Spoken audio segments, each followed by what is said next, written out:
Puji nama Tuhan, selamat pagi Bapak Ibu Saudaraku, Shalom. Selamat datang kembali dalam ibadah online di gereja kita. Mari kita siapkan hati kita untuk kita satukan hati. Kita mau masuk dalam hadirat Tuhan, mari kita berdoa terlebih dahulu. Bapak Surgawi, terima kasih untuk kasih karunia-Mu sepanjang minggu ini Tuhan. Kalau kami boleh melewati semua dengan keadaan yang baik, kami boleh sehat. Meskipun ada banyak tantangan, ada banyak masalah, tapi kami tetap melihat jalan keluar, pertolongan yang Tuhan sediakan bagi kami. Dan pagi yang indah ini kami datang bersyukur ya Tuhan, menaikkan setiap penyembahan pujian kami, karena kami percaya bahwa hanya Tuhanlah yang layak terima pujian dan penyembahan kami. Mari Kau bertata dalam pujian kami ya Tuhan Yesus, dan setiap umat-Mu yang berada di rumah masing-masing, kami yang dalam keadaan letih, kami yang dalam keadaan berbeban berat, dan kami percaya ketika hadirat Tuhan nyata di rumah kami, maka Tuhan yang akan memberikan kelepasan, kesembuhan. Dan biarlah firman-Mu juga itu yang memerdekakan kami, supaya kami menjadi anak-anak Tuhan yang maksimal dimanapun kami ditempatkan. Terima kasih ya Tuhan, hanya di dalam nama-Mu kami berdoa dan mengucap syukur. Setiap kita yang percaya dan siap menyembah Tuhan, sama-sama katakan amin. Haleluya. Mari kita nyatakan pujian kita di hadapan Tuhan. Sukacita Tuhan melimpah di tempat ini. Ada amin saudaraku. Haleluya.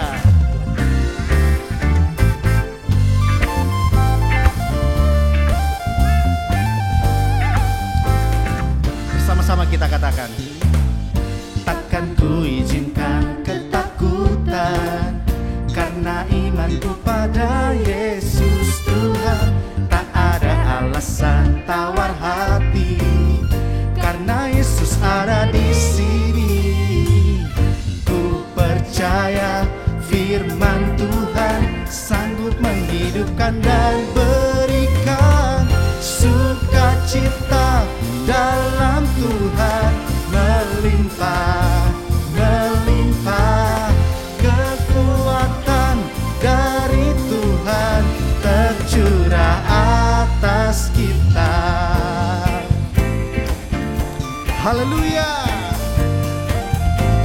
Ada dengan iman sama-sama katakan, takkan ku izinkan ketakutan, karena imanku pada Yesus Tuhan. Tak ada alasan tawar hati, karena Yesus ada di sini.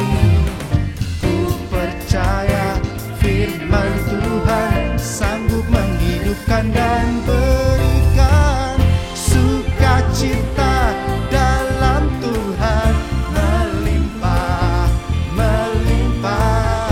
Kekuatan dari Tuhan tercurah atas kita. Pemusik memuji Tuhan. Mari sama-sama tinggikan Yesus Tuhan kita Bapak Ibu Saudaraku. Haleluya.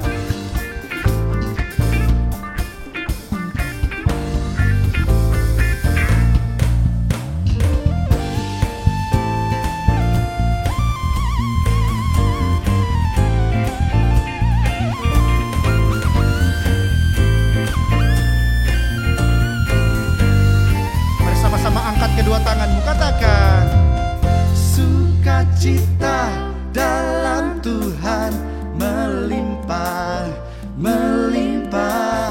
Kekuatan dari Tuhan tercurah atas kita. Sukacita dalam Tuhan melimpah, melimpah. Kekuatan tercurah atas kita. Kita berikan sorak-sorai yang meriah buat Tuhan kita Bapak Ibu Saudaraku. Haleluya. Tuhan hadir melawat setiap kita. Amin. Kami teduhkan hati kami Tuhan saat ini. Kami mau naikkan segala syukur penyembahan kami yang terbaik, karena Allah lah yang layak terima pujian kami ya Tuhan Yesus. Terima kasih Bapa Surgawi.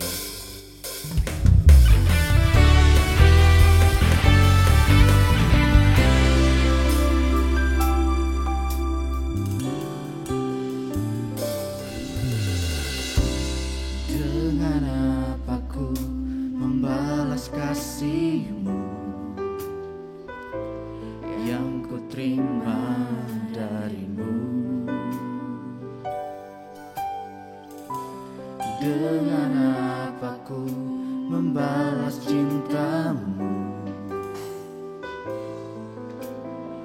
Oh Yesusku,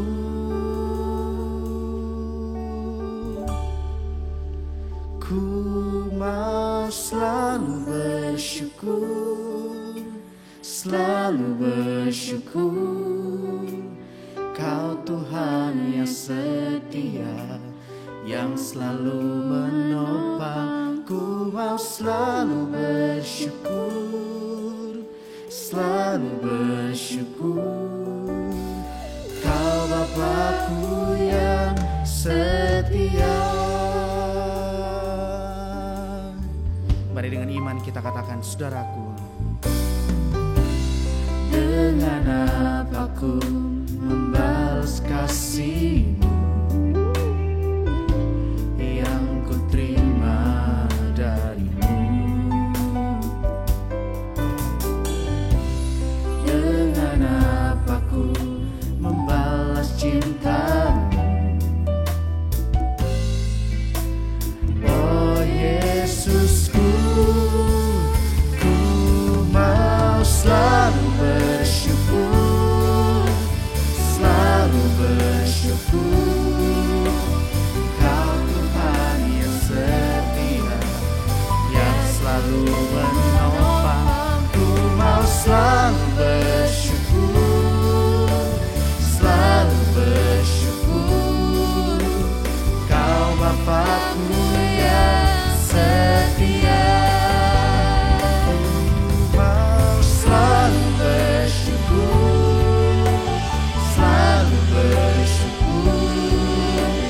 Kau Tuhan yang setia, yang selalu menopang. Ku mau selalu bersyukur, selalu bersyukur. Kau Bapa-Ku yang setia. Terima kasih Tuhan. Kami dengan sembah kami, kami dengan pujian syukur kami hanya bagi Engkau. Terima kasih.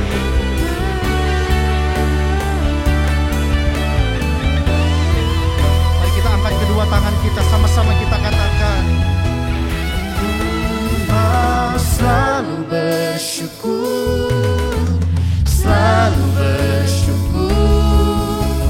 Kau Tuhan yang setia, yang selalu menopang. Ku mau selalu bersyukur, selalu bersyukur. Kau Bapa-Ku yang setia, Kau Bapa-Ku yang setia, Kau Bapa-Ku yang setia. Kau Bapa-Ku yang setia. Mari kita angkat sembah kita Bapak Ibu Saudaraku, sebab Dia yang layak ditinggikan, Dia yang layak diadukan.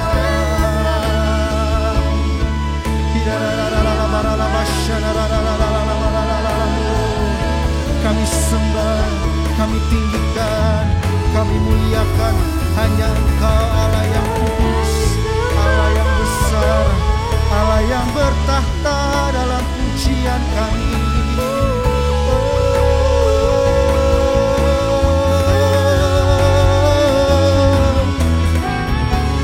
Kami angkat tangan kami Tuhan menyembah-Mu. Kami angkat hati kami, tinggikan Engkau. Hanya Engkau Raja, di atas segala raja.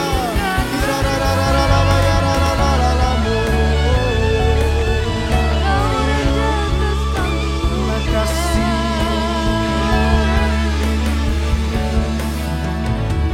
Mari kita angkat kedua tangan kita di hadapan Tuhan Bapak Ibu Saudaraku. Ku mau selalu bersyukur, selalu bersyukur.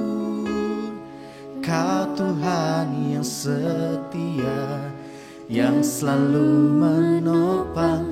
Ku mau selalu bersyukur, selalu bersyukur. Kau Bapa-Ku yang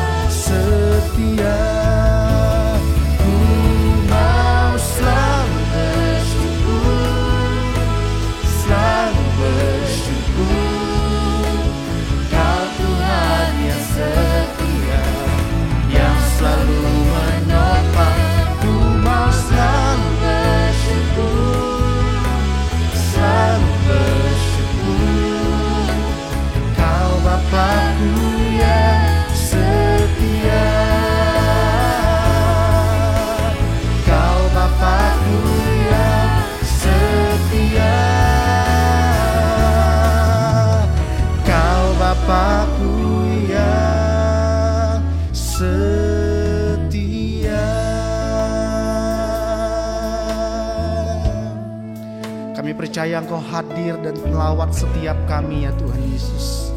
Kami siapkan hati kami Tuhan untuk saat ini menerima kebenaran firman-Mu. Mari Kau berfirman bagi setiap kami, sehingga setiap kami yang lemah, setiap kami yang berbeban berat, kami dikuatkan, kami diberikan kelepasan, kami diberikan jalan keluar. Karena kami percaya janji-Mu ya dan amin dalam hidup kami. Urapi hamba-Mu dan urapi setiap kami. Hanya di dalam nama Yesus kami siap terima firman-Mu. Haleluya. Amin. Shalom saudara yang dikasihi oleh Tuhan Yesus Kristus. Senang sekali saya Pendeta Robin Adi Abraham bisa melayani Anda kembali di dalam ibadah ini. Hari ini saya akan menyampaikan firman dengan judul Keluarga yang Hidup dalam Hadirat Tuhan. Mari kita akan lihat Efesus 5 ayat 15 sampai 21 yang berbunyi demikian. Karena itu, perhatikanlah dengan seksama bagaimana kamu hidup. Janganlah seperti orang bebal, tetapi seperti orang arif. Dan pergunakanlah waktu yang ada, karena hari-hari ini adalah jahat. Sebab itu janganlah kamu bodoh, tetapi usahakanlah supaya kamu mengerti kehendak Tuhan. Dan janganlah kamu mabuk oleh anggur, karena anggur menimbulkan hawa nafsu. Tetapi hendaklah kamu penuh dengan roh. Dan berkata-katalah seorang kepada yang lain dalam mazmur, kidung puji-pujian dan nyanyian rohani. Bernyanyi dan bersoraklah bagi Tuhan dengan segenap hati. Ucapkanlah syukur senantiasa atas segala sesuatu dalam nama Tuhan kita, Yesus Kristus, kepada Allah dan Bapa kita. Dan rendahkanlah dirimu seorang kepada yang lain di dalam takut akan Kristus. Amin. Saya pernah membaca artikel yang berbunyi demikian. Ketika Tuhan menciptakan ikan, Dia berkata kepada laut, hendaklah air menghasilkan makhluk hidup yang bergerak di dalamnya. Ketika Tuhan menciptakan pohon, Dia berkata kepada tanah, biarlah muncul tunas-tunas muda, tunas yang berbiji, tumbuhan, dan juga pohon buah-buahan. Tetapi ketika Dia menciptakan manusia, Dia berkata kepada dirinya sendiri, marilah kita menciptakan manusia menurut gambar dan rupa kita. Saudara sekalian, jika ikan diambil dari air, dia akan mati. Begitu juga ketika pohon dicabut dari tanah, dia akan mati. Demikian halnya jika manusia dicabut atau diputuskan relasinya, hubungannya dengan Allah, dia juga akan mati. Karena air adalah lingkungan hidup bagi ikan, tanah adalah lingkungan hidup bagi pohon. Begitu juga Tuhan dan hadiratnya adalah lingkungan hidup bagi manusia. Air tanpa ikan tetap ikan. Tapi ikan tanpa air akan mati. Tanah tanpa pohon tetap tanah. Tetapi pohon tanpa tanah akan mati. Begitu juga Tuhan tanpa manusia tetaplah Tuhan. Tapi manusia tanpa Tuhan akan mati. Itu sebabnya kita harus selalu hidup di dalam hadirat-Nya. Karena hadirat Allah itulah sumber kehidupan, sumber energi, kekuatan bagi kita orang-orang yang percaya. Saudara sekalian, pada waktu Paulus menulis surat kepada jemaat Efesus, dia mendorong supaya setiap pribadi dan juga keluarga hidup di dalam hadirat-Nya, tenggelam di dalam Tuhan, immerse in God. Seperti ikan yang harus hidup berenang di dalam air, kita juga harus selalu hidup berada di dalam hadirat Allah senantiasa. Ayat 18 tadi berkata, hendaklah kamu penuh dengan roh. Kalau Roh Kudus menguasai kehidupan kita, kalau Roh Kudus mengendalikan hidup dan keluarga kita, ada ciri-ciri nyata dari keluarga yang hidupnya ada di dalam hadirat Tuhan. Yang pertama, keluarga yang hidup di dalam hadirat Tuhan atau dipenuhkan dengan Roh Kudus, cirinya adalah menyembah Tuhan. Ayat 19 berkata, dan berkata-katalah seorang kepada yang lain dalam mazmur, kidung puji-pujian dan nyanyian rohani. Bernyanyi dan bersoraklah bagi Tuhan dengan segenap hati. Saya memperhatikan di dalam Alkitab orang yang dipakai oleh Tuhan itu selalu mendirikan mezbah. Mezbah adalah tumpukan batu-batu yang kemudian di atasnya dipersembahkan korban bakaran. Lalu orang itu mengajak seluruh keluarganya untuk datang memuji, menyembah, mengagungkan Tuhan, berdoa. Dan minta Tuhan selalu hadir di dalam kehidupan mereka. Ini nampak dalam kehidupan Nuh misalnya. Atau Ayub. Bahkan tokoh Alkitab seperti Abraham, Ishak dan Yakub, kemanapun mereka pergi, mereka selalu mendirikan mezbah. Karena mereka merindukan kehadiran Tuhan di atas segala-galanya. Begitu juga dalam kehidupan kita. Kita setiap hari harus mengundang Tuhan, bahkan melibatkan Dia di dalam setiap aspek kehidupan kita, baik secara pribadi maupun keluarga. Karena itu kita juga harus memiliki mezbah doa keluarga. Di mana pada waktu mezbah doa itu diadakan, suami, istri, orang tua, dan anak duduk berhimpun bersama-sama, menyanyikan pujian yang dikumandangkan kepada Tuhan. Kemudian membaca bagian ayat firman, saling sharing, menguatkan apa yang didapat dari ayat yang telah dibaca. Kemudian mulai saling mendoakan satu dengan yang lain. Dalam mezbah doa inilah kita melihat kehadiran Tuhan yang nyata di dalam kehidupan. Saudara, ketika pandemi ini mulai berlangsung dan pintu gereja mulai ditutup, pada mezbah doa pagi bersama dengan keluarga, saya bilang besok kita akan bikin mezbah keluarganya sore. Jam 5 sampai jam 6. Dan setiap hari, Senin sampai Sabtu, kita akan buat mezbah dan rekam itu atau siarkan melalui sosial media, YouTube, Instagram, Facebook, atau sarana yang lain. Supaya semua keluarga Kristen bisa melihat bagaimana caranya bisa membuat mezbah keluarga. Dan kemudian kita juga membuat bahannya. Dan puji Tuhan sekarang dilanjutkan oleh Departemen Pembinaan Keluarga dari Sinode GBI. Saudara-saudara, kita percaya bahwa mezbah keluarga adalah sesuatu yang sangat luar biasa. Kita melakukan setiap hari lebih kurang 8 bulan. Kemudian kita mulai berbagi dengan hamba-hamba Tuhan yang lain dan keluarga masing-masing. Saya berdoa supaya keluarga kita masing-masing mempunyai mezbah keluarga. Karena itulah yang membuat hadirat Tuhan kita akan alami. Saudara, hiduplah di dalam pujian dan penyembahan. Karena atmosfer rohani, atmosfer sorgawi kita akan alami. Nah, di dalam bagian firman Tuhan tadi ditunjukkan ada 3 jenis nyanyian yang kita bisa panjatkan kepada Tuhan. Yang pertama adalah mazmur, kedua adalah kidung pujian, dan yang ketiga nyanyian rohani. Apa itu mazmur? Mazmur berarti menyanyi dari kitab Mazmur. Kita tahu bahwa Mazmur yang sebagian besar dikarang oleh Daud dan juga para pemazmur yang lain itu bukan sekedar catatan, apalagi kisah. Tidak, itu adalah lagu. Kita memang sekarang tidak tahu cara melagukannya bagaimana karena kita nggak punya CD rekamannya, saudara sekalian. Tetapi itu adalah lagu yang kita bisa nyanyikan. Beda dengan Kejadian. Kalau Kejadian itu hanya catatan. Pada mulanya Allah menjadikan langit dan bumi misalnya. Tetapi Mazmur adalah pujian yang mengalir dari hati. Jadi kalau saudara ambil Mazmur, saudara juga bisa melagukannya. Misalnya Mazmur 23. Tuhan adalah gembalaku, tak akan kekurangan aku. Dia membaringkan aku di padang yang berumput hijau. Kita bisa membaca tapi kita juga bisa menyanyikannya. Misalnya gimana? Tuhan adalah gembalaku, takkan kekurangan aku. Dia membaringkan aku ke padang yang berumput hijau.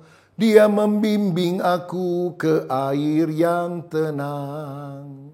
Saudara-saudara, kalau kita menyanyikan dari hati, kita lebih meresapinya.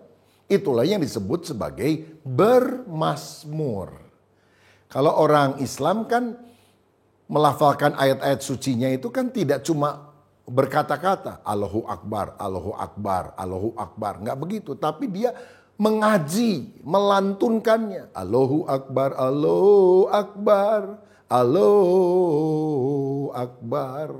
Lalu orang percaya berkata, namanya Yesus, Allah yang maha besar. Nah saudara, mengaji itu mirip dengan bermazmur. Padahal bermazmur ini jauh lebih tua. Nah, yang kedua kita juga bisa melakukan kidung pujian, himne. Ini lagu yang ada bait 1, bait 2, bait 3, bait 4 dan sebagainya. Kata-katanya mungkin agak lebih panjang ya.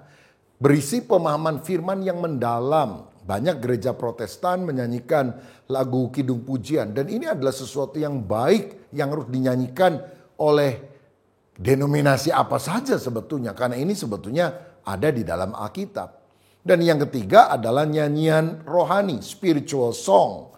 Biasanya dinyanyikan oleh gereja aliran Pentakosta atau karismatik. Cirinya lagunya kata-katanya pendek, mudah diingat, dan semangat. Ya, contohnya, dalam nama Yesus ada kemenangan. Bilurnya sungguh heran. Atau lagu lain, dalam Yesus kita bersaudara. Nah, jadi nyanyian rohani itu semangat pendek-pendek lagunya. Kalau himne itu kan ada bait 1, bait 2, bait 3, bait keempat sebelum masuk ke refrain. Kalau yang nyanyian rohani simple. Bisa cuma haleluya 12 kali, haleluya 12 kali. Oh haleluya, haleluya. Kan gampang menghafalnya. Nah, 3 jenis ini kita perlu lakukan di dalam ibadah pribadi dan juga di dalam keluarga kita serta di dalam jemaat. Saya percaya pujian akan mendorong kita masuk di dalam doa. Dan kalau kita berdoa, kita terhubung dengan kuasa yang tanpa batas. Allah terlibat dalam hidup kita dan juga keluarga kita. Dan dampaknya akan sangat dahsyat. Tahukah saudara, menurut The Guinness Book of World Record, pernikahan yang paling awet itu dialami oleh pasangan Herbert dan Zelmira Fisher dari Amerika Serikat. Mereka sekian tahun yang lalu merayakan anniversary yang ke-86. Keduanya sudah berusia di atas 100 tahun. Anniversary-nya 86, saudara. Nah, ketika mereka merayakan anniversary itu, ada wartawan tanya, apa resepnya sehingga Anda bisa punya pernikahan yang begitu langgeng? Si suami berkata, pernikahan itu bukan saling bertentangan siapa yang paling hebat, tapi saling melengkapi satu dengan yang lain. Dan istrinya berkata, kami punya ritual kecil yang kami lakukan dari sejak kami menikah. Kalau kami bangun pagi, saya berdoa singkat buat suami saya dan suami saya mendoakan saya juga secara singkat. Tahukah saudara, ketika kita berdoa, Tuhan hadir dan Dia akan mengokohkan keluarga kita. Jadi keluarga yang sungguh-sungguh diurapi oleh Roh Kudus, hidup dalam hadiratnya adalah keluarga yang suka menyembah atau memuji nama Tuhan. Yang kedua, keluarga yang cirinya itu hidup dalam hadirat Tuhan adalah keluarga yang suka mengucap syukur. Ayat 20, ucaplah syukur senantiasa atas segala sesuatu dalam nama Tuhan kita Yesus Kristus kepada Allah dan Bapa kita. Nah saudara, kita harus menyadari semua yang kita alami adalah anugerah Tuhan. Karena itu kita harus banyak bersyukur karena semua pemberian dari atas adalah pemberian yang baik. Bahkan kadang-kadang ada hal yang kita pikir buruk. Ternyata Allah turut bekerja di dalam segala perkara. Mengubah hal yang tampaknya buruk menjadi kebaikan bagi kita. Karenanya setiap saat jangan suka ngomel, komplain. Tapi mari banyak bersyukur kepada Tuhan. Kadang-kadang ada suami yang suka ngomel karena istrinya cerewet. Tapi saya mau bilang saudara, bersyukur kalau istrimu cerewet. Itu tandanya apa? Minimal saudara punya istri. Kan ada orang yang gak punya istri dan dia hidup sendiri. Bersyukur punya istri. Kadang-kadang kita kesel karena anak-anak suka ribut, berisik, suaranya keras. Bersyukur karena saudara masih punya anak walaupun suka berisik. Ada keluarga yang merindukan anak, sampai hari ini belum dikaruniai anak juga. Kita kadang-kadang mengeluh, bersungut-sungut karena rumah kita bocor. Atau mobil kita suka mogok. Tapi bersyukur itu tandanya saudara sudah punya rumah walaupun masih bocor. Saudara punya mobil walaupun kadang mogok. Banyak orang yang gak punya rumah. Banyak orang gak punya mobil. Lihat jangan hal yang negatifnya. Lihat hal yang positifnya. Dan banyak bersyukur. Orang Israel suka bersungut-sungut sehingga mereka kalau jalan lurus mungkin 40 hari sudah sampai di tanah perjanjian. Tapi karena ngomel terus 40 tahun berkeliling-keliling di padang gurun. Bahkan mati semua loh saudara. Jangan sampai kita dihukum Tuhan karena kita suka ngomel. Belajar bersyukur dalam keluarga kita. Haleluya. Dan Mazmur 37 ayat 4 berkata, dan bergembiralah karena Tuhan, maka Ia akan memberikan kepadamu apa yang diinginkan hatimu. Gembira dulu baru diberkati atau diberkati dulu baru gembira? Menurut ayat firman Tuhan, gembira dulu, bersyukur dulu, baru berkat datang. Kalau berkat datang lalu kita bersyukur, gembira, orang gak beriman juga bisa, saudara sekalian. Tapi apa cirinya kita orang beriman? Walaupun belum dapat berkat, belum melihat mujizat, kita bersyukur. Dan di tengah ucapan syukur itulah kuasa Allah akan bekerja.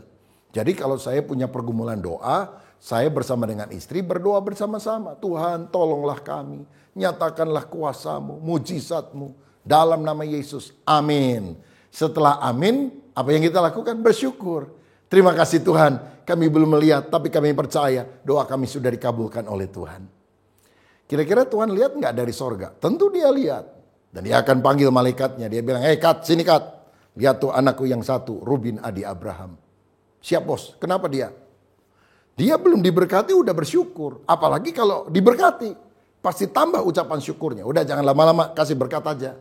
Maka saya pun diberkati Tuhan. Tapi kalau saudara ngomel, mana Tuhan janjimu? Katanya memberkati. Gampang ngomong. Memang lidah tak bertulang, tak terbatas kata-kata. Kau yang berjanji, kau yang mengingkari, kau yang mulai, kau yang mengakhiri. Wah, itu malaikat yang sudah bawa berkat. Tuhan bilang stop, kurang ajar nih orang. Suruh dia belajar mengucap syukur dulu, baru berkatnya diterima. Ini ngomel terus. Saudara, hadirat Tuhan itu nyata di dalam keluarga yang dipenuhi dengan doa, pujian, dan pengucapan syukur. Tapi kalau kita banyak ngomel, rohani kita akan kering dan kita tidak akan mengalami kehadiran Tuhan. Jadi maukah kita menjadi keluarga yang sungguh hidup di dalam hadirat Tuhan? Keluarga yang sungguh dipimpin oleh Roh Kudus. Yang pertama kita harus menyembah Tuhan. Yang kedua kita harus mengucap syukur. Sekarang kita lihat ciri ketiga dari keluarga yang hidup dalam hadirat Allah, yaitu merendahkan hati satu sama lain. Karena ayat 21 tadi berkata, dan rendahkanlah dirimu satu dengan yang lain di dalam Kristus. Saudara, suami istri itu harus saling merendahkan hati dan menganggap pasangannya lebih utama daripada dia. Menghargai dan berterima kasih kepada pasangan kita. Percayakah saudara bahwa pasanganmu adalah pemberian yang terbaik dari Tuhan? Dan kalau Tuhan sudah memberikan yang terbaik, jangan kita cari-cari seakan-akan ada yang lebih baik dan kemudian mulai meremehkan yang Tuhan sudah berikan. Misalnya, kalau saya satu kali ngomong sama saudara, saya punya sepatu bekas nih, saya mau jual 1 juta rupiah kepada kamu, mau dibeli nggak? Saudara mungkin bilang, sepatu bekas, ngapain saya beli? Dikasih aja belum tentu saya mau. Tunggu dulu saya bilang. Ini adalah walaupun bekas pemberian dari Cristiano Ronaldo, pemain sepak bola terkenal di dunia. Begitu saudara dengar Cristiano Ronaldo, wah langsung mau walaupun bekas.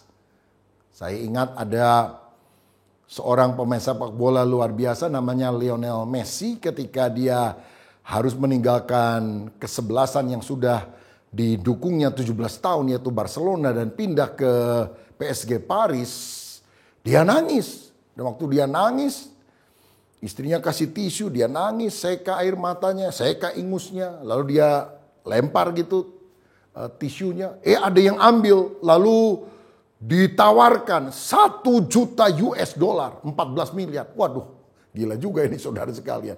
Tisu bekas dijual 14 miliar. Nah, apalagi kalau itu benar-benar sepatu dari Cristiano Ronaldo. Pasti lebih mahal dari tisu dong. Walaupun bekas saudara akan terima. Karena apa? Bukan karena hebatnya tisu, bukan karena hebatnya sepatu, tapi siapa yang pernah mempergunakannya.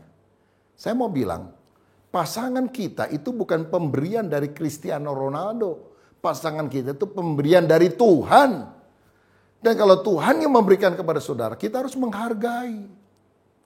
Saudara, ayat 21 berkata, hendaklah kita saling merendahkan diri satu dengan yang lain. Nah, para suami kebanyakan gak suka ayat 21. Dia sukanya ayat 22 yang berkata, hai istri, tunduklah kepada suami. Jadi kalau lagi bertengkar, saudara sekalian, senjata pamungkas suami adalah, hai istri, diambil Alkitab, tunduklah kepada suami.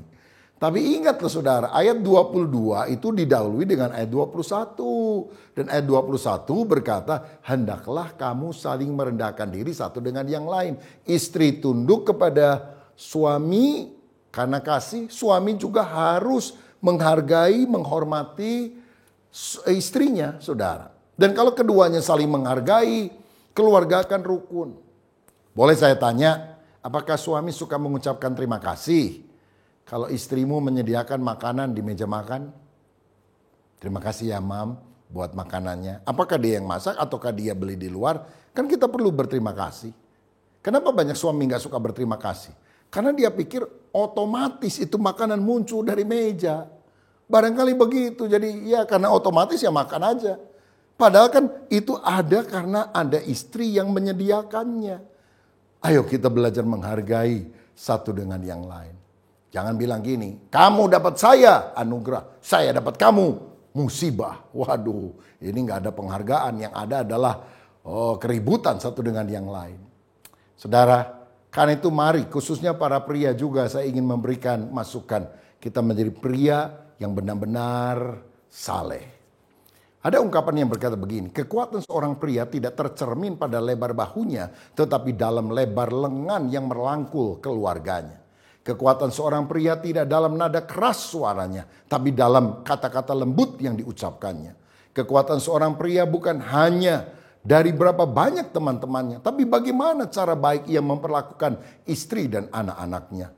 Kekuatan seorang pria bukan bagaimana ia dihormati di tempat kerja, tapi dalam bagaimana ia dihormati di rumahnya.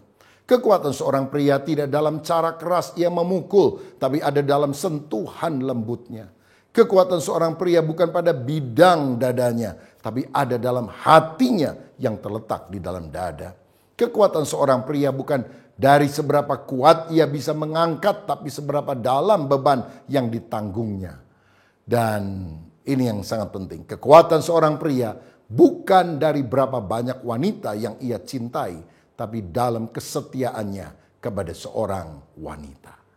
Kalau suami menghargai istri, begitu juga sebaliknya istri menghargai suami, keluarga kita akan rukun. Ciri keempat dari keluarga yang dipimpin oleh Roh Kudus dan mengalami hadirat Allah adalah mempergunakan waktu dengan baik. Ayat 16 tadi berkata, dan pergunakanlah waktu yang ada karena hari-hari ini adalah jahat. Tahukah saudara bahwa waktu adalah pemberian Allah yang sangat berharga. Tapi waktu itu singkat. Mazmur 90 ayat 10 dan 12 berkata, umur hidup kami 70 tahun, jika kami kuat 80, tapi lebih daripada itu sengsara. Dan akhirnya juga buru-buru melayang hilang. Karenanya ajar kami menghitung hari-hari kami, supaya kami beroleh hati yang bijaksana. Nah, karena waktu itu sangat singkat atau terbatas, maka gunakanlah waktu itu dengan baik, bermanfaat, dan bijaksana. Jangan dibuang-buang untuk perkara yang sia-sia. Saya pernah membaca sebuah artikel, kalau ada orang yang umurnya 70 tahun, sebetulnya dia mempergunakan 23 tahun atau hampir sepertiga dari hidupnya untuk tidur. 20 tahun dia gunakan untuk bekerja, 6 tahun dia gunakan untuk makan, 4 tahun untuk bepergian. Jadi kalau digabung-gabung waktu makan 6 tahun, waktu bepergian 4 tahun. 4 tahun untuk nonton TV atau YouTube. 6 tahun untuk berekreasi, santai, sosial media gitu saudara.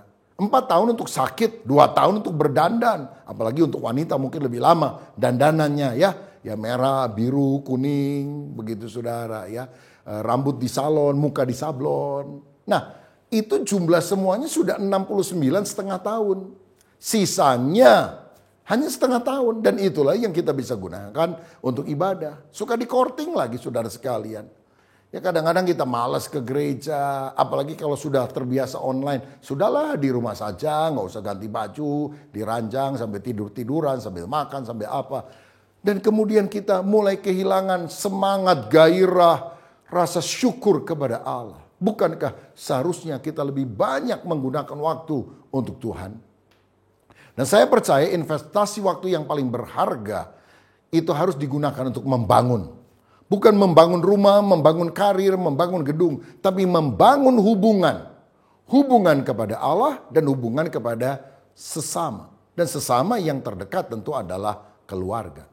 Saya tidak pernah dengar ada orang yang berkata menjelang ajalnya, saya menyesal karena saya tidak menggunakan banyak waktu di kantor.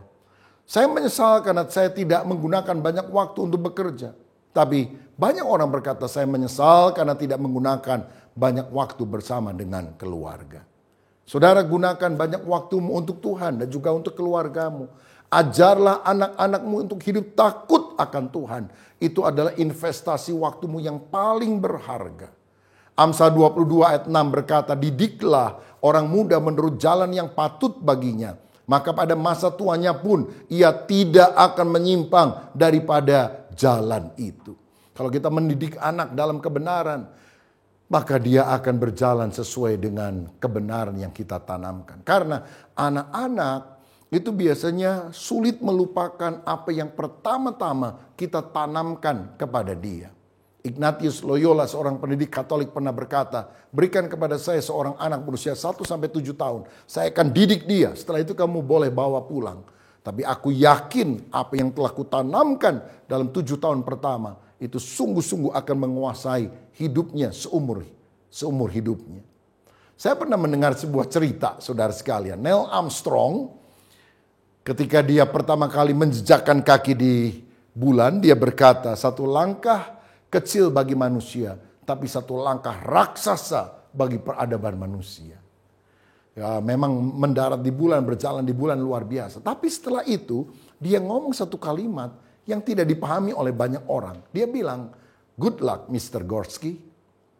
Dan orang-orang mulai bertanya-tanya, apa yang dimaksudkannya? Apalagi kata Gorsky itu agak mirip dengan nama orang Rusia, bukan?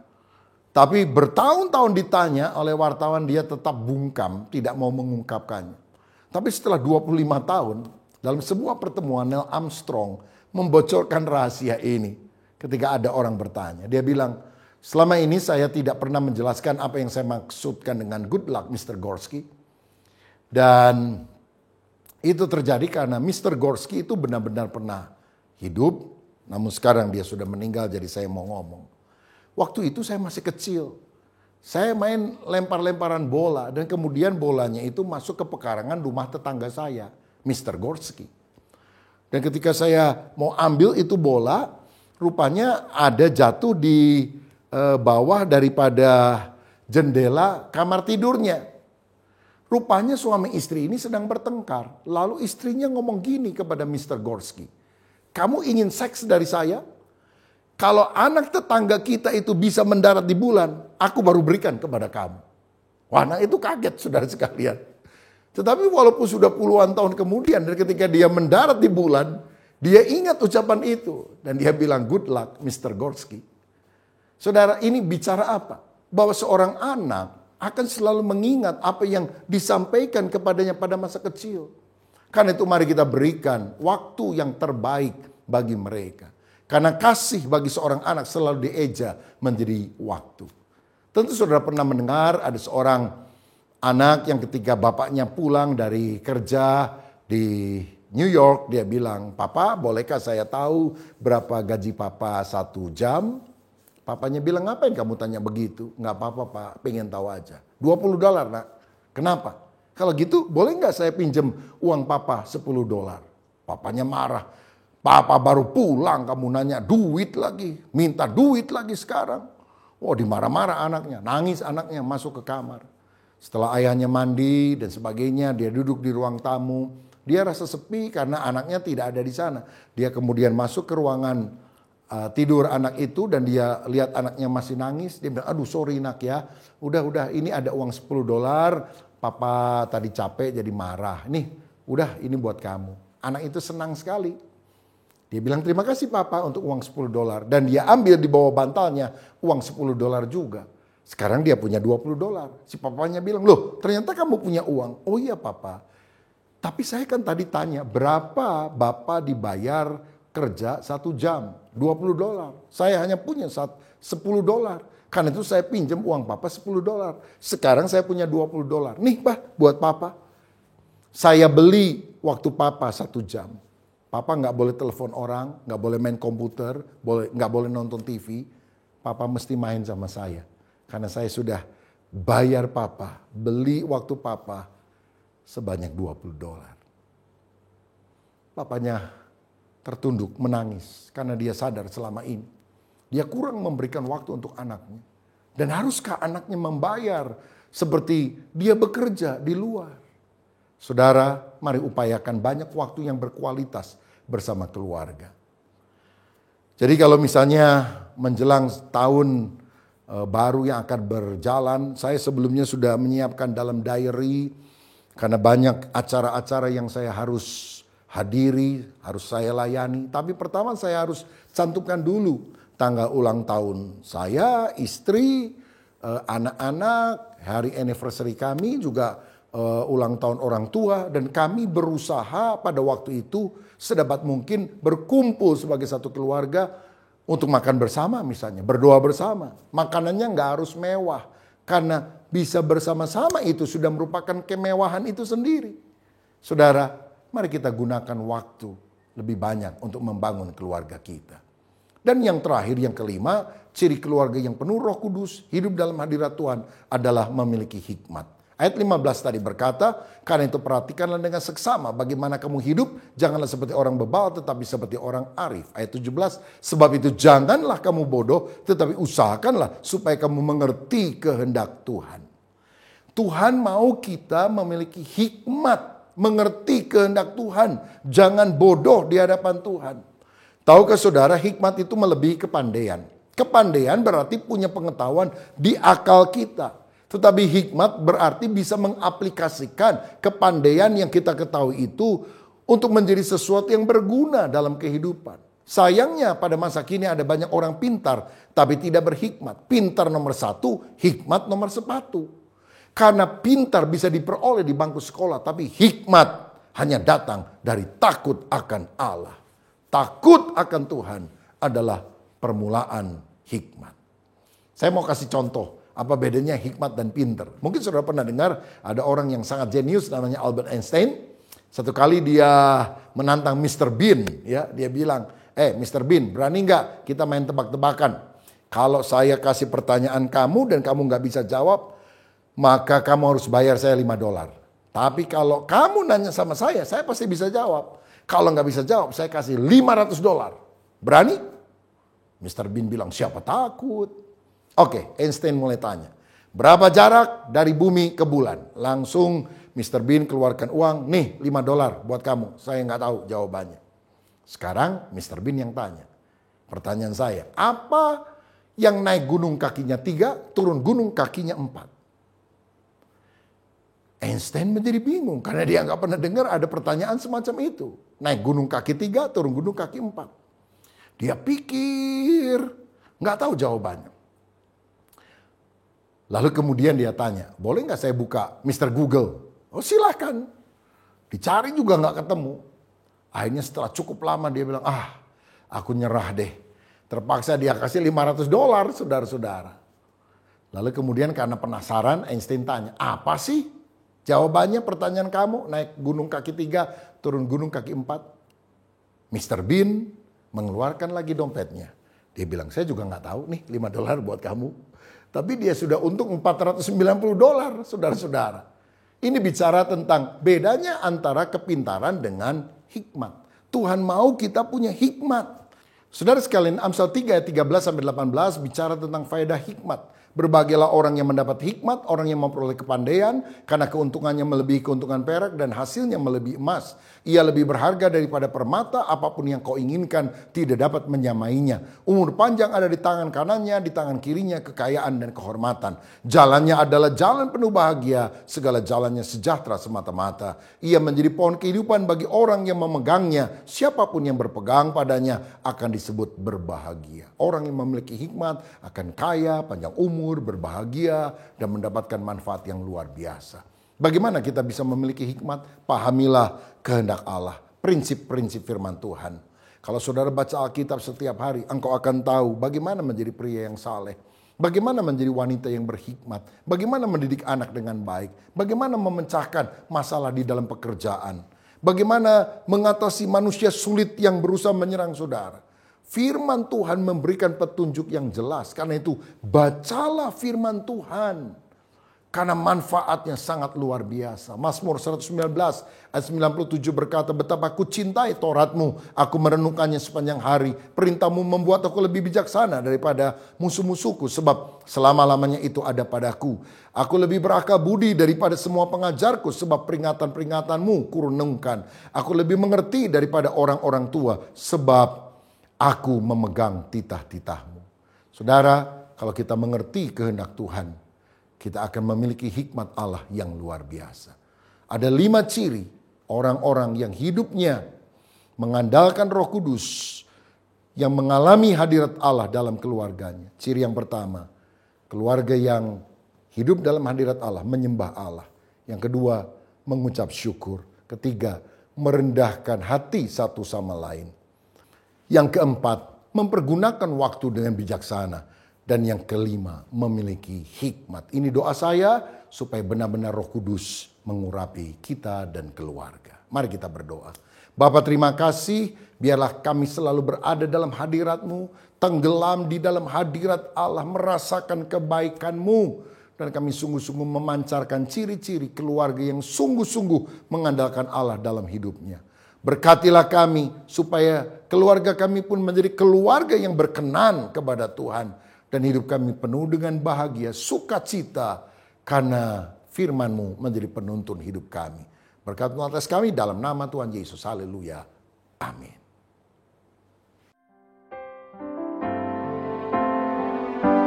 Ku yakin saat Kau berfirman, ku menang saat Kau bertindak. Hidupku hanya ditentukan oleh perkataan-Mu. Amin. Ku aman karena Kau menjaga. Ku kuat karena Kau menopang. Hidupku hanya ditentukan oleh kuasa-Mu. Amin. Bagi Tuhan tak ada yang mustahil. Bagi Tuhan tak ada yang tak mungkin. Mujizatnya disediakan bagiku. Ku diangkat dan dipulihkannya. Saudara sekalian, saat ini kita akan menerima perjamuan kudus. Alkitab berkata, sebab apa yang telah kuteruskan kepadamu telah aku terima dari Tuhan, yaitu bahwa Tuhan Yesus pada malam waktu Ia diserahkan, mengambil roti dan sesudah itu Ia mengucap syukur atasnya.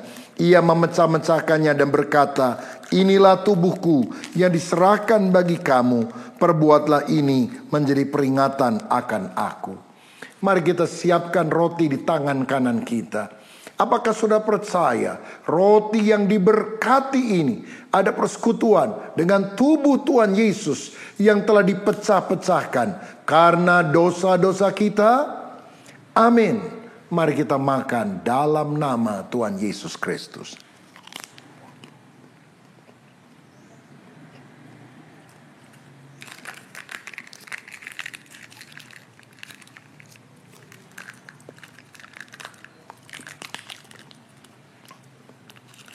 Selanjutnya firman Tuhan berkata, demikian juga Ia mengambil cawan sesudah makan, lalu berkata, cawan ini adalah perjanjian baru yang dimateraikan oleh darahku. Perbuatlah ini setiap kali kamu meminumnya menjadi peringatan akan aku. Sebab setiap kali kamu makan roti ini dan minum cawan ini, kamu memberitakan kematian Tuhan sampai Ia datang. Apakah sudah percaya anggur yang sudah diberkati adalah persekutuan dengan darah Tuhan Yesus Kristus yang telah dicurahkan untuk menebus kita dari segala dosa? Amin. Mari kita minum dalam nama Tuhan Yesus. Terima kasih Tuhan untuk kebaikan-Mu, untuk penebusan-Mu, untuk apa yang sudah Engkau lakukan. Biar hidup kami selalu bergantung kepada kebenaran firman-Mu. Bagi Tuhan tak ada yang mustahil. Bagi Tuhan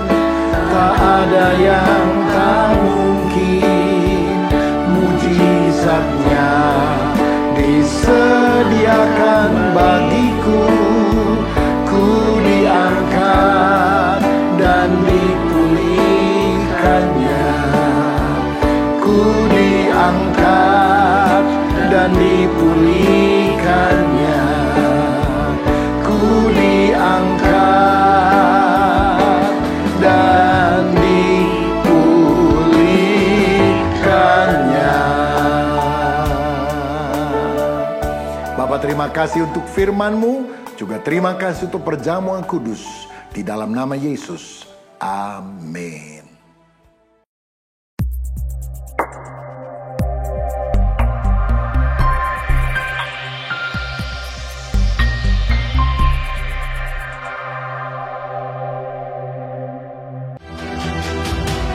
Mari jemaat Tuhan bergabung bersama-sama dalam doa antar generasi. Hadir sebagai pembicara Pendeta Dr. Rubin Adi Abraham. Pada 28 Juni jam 7 malam di GBI Bethel Mekarwangi. Acara gabungan Bandung, Tasikmalaya, Kelapa Gading, Kedoya, dan Bekasi. Acara ditayangkan juga melalui YouTube channel GBI Bethel dan aplikasi Zoom. Doa antar generasi, keluarga bersehati, Tuhan memberkati.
Ibu bapa, sidang jemaat, mari angkat kedua tanganmu, siapkan hati dan terimalah berkat dari Tuhan. Tuhan memberkati rumah tanggamu, Tuhan memberkati pekerjaanmu, Tuhan memberkati kesehatanmu, Tuhan memberkati keuanganmu, dan Tuhan memberkati pertumbuhan rohanimu. Sekarang, terimalah berkat daripada Allah Bapa, cinta kasih dalam Tuhan Yesus Kristus, dan melalui persekutuan yang indah dalam kuat kuasa Roh Kudus, tinggal tetap menyertai kita mulai hari ini sampai Maranatha, Yesus Kristus datang pada kali yang kedua. Yang percaya dan sudah diberkati Tuhan, mari katakan bersama, amin. Shalom, Tuhan memberkati kita.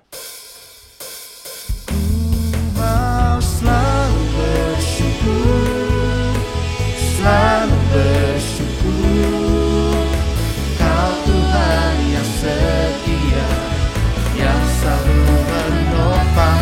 Ku mau selalu bersyukur, selalu bersyukur, Kau Bapa-Ku yang setia, Kau Bapa-Ku yang setia, Bapa-Ku yang setia.